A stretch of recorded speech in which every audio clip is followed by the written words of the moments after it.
une autre sorte de courant. C'est le courant continu. Nous avons vu que le courant alternatif fait vibrer les électrons libres d'un matériau en alternance. Les électrons peuvent aussi se déplacer dans un seul sens. Le courant ainsi produit s'appelle courant continu.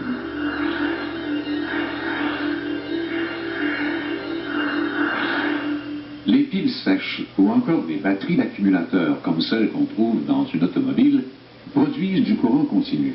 C'est une réaction chimique à l'intérieur de la pile qui provoque le déplacement des électrons d'un pôle à l'autre. Mais n'allez pas vous imaginer que les électrons filent à la vitesse de la lumière. Ils vont plutôt à la vitesse d'un homme qui marche. Malgré cela, le courant se propage très vite parce que le conducteur est rempli d'électrons libres et lorsque le mouvement s'établit, il se répercute sur tous les autres. Un peu comme quand on ouvre le robinet d'un boyau d'arrosage. Si le boyau est plein, l'eau sort tout de suite.